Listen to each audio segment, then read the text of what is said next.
ఏ ఉద్దేశంతో మీరు డ్రైవర్ యూనియన్లు పెట్టారు? మంచి ఉద్దేశంతోనే పెట్టి ఉండొచ్చు, కానీ మీ బుద్ధి మారింది. మీ బుద్ధి మారి ఈ రాజకీయ పార్టీలకి సపోర్ట్ చేస్తున్నారు. మీరు డ్రైవర్ల జీవితాలు ఈ రాజకీయ నాయకుల కాళ్ళ దగ్గర పెట్టేశారు. మీరు డ్రైవర్లను అందరినీ తాకట్టు పెట్టారు. మళ్ళీ మీరైనా ఈ రాజకీయ నాయకులకి తొత్తులుగా మారారు కదా. సరే, ఏదో మీరు లబ్ధి చెందుతారనో లేకుంటే ఏదో మీ భవిష్యత్తు కోసమో వాళ్ళకు అమ్ముడు పోయి ఉండొచ్చు రాజకీయ నాయకులు. కానీ కొద్దిగన్నా మీలో మానవత్వం ఉంటే డ్రైవర్ల వాయిస్ వినిపించండి. కూటమి ప్రభుత్వంలో ఉన్న రాజకీయ నాయకులకి డ్రైవర్లు ఎవరు, ఓన్కమ్ డ్రైవర్లు ఎవరు అనే విషయాన్ని వివరించి చెప్పండి. భజన కాదు మీరు చేయాల్సింది.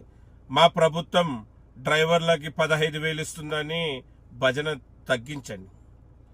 భజన వదిలేసి టీడీపీ పార్టీకి చెందిన డ్రైవర్ యూనియన్ లీడర్లకే చెప్తున్నాను, కూటమి ప్రభుత్వానికి సపోర్ట్ చేసే డ్రైవర్ యూనియన్ లీడర్లకే చెప్తున్నాను, మీరు కూటమి ప్రభుత్వం 15,000 ఇస్తుందని భజన చేస్తున్నారు కదా, ఆ భజన తగ్గించండి.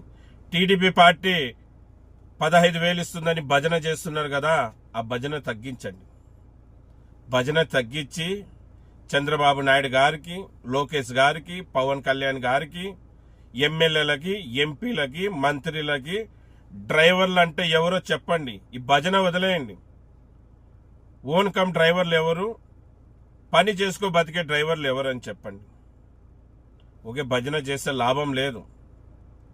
ఇన్ని రోజులు డ్రైవర్ల ద్వారా పేరు సంపాదించుకున్నారు కదా, డ్రైవర్ పేరు వినిపించండి అక్కడ. ఇన్ని రోజులు డ్రైవర్ల ద్వారా బాగుపడుతున్నారు కదా, ఇప్పుడన్నా డ్రైవర్ల వాయిస్ వినిపించండి అక్కడ. అది వదిలేసి ఊకే భజన చేస్తున్నారు. కూటమి ప్రభుత్వము డ్రైవర్లకు 15,000 ఇవ్వబోతుంది, టీడీపీ పార్టీ డ్రైవర్లకు 15,000 ఇవ్వబోతుంది, జనసేన పార్టీ డ్రైవర్లకు 15,000 ఇవ్వబోతుంది. ఎవరికి ఇస్తున్నారయ్యా? 102% మంది డ్రైవర్లకు ఇస్తూ 98% డ్రైవర్లను మర్చారా? ఎంతమంది డ్రైవర్లు ఎక్కడెక్కడ పని చేస్తున్నారో మీకు తెలుసా?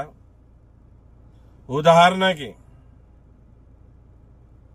మీ కార్యకర్తలు, మీ సర్పంచ్లు, మీ కార్పొరేటర్ల దగ్గర పనిచేసే డ్రైవర్లకి ఈ 15,000 అనే పథకం వర్తిస్తుందా?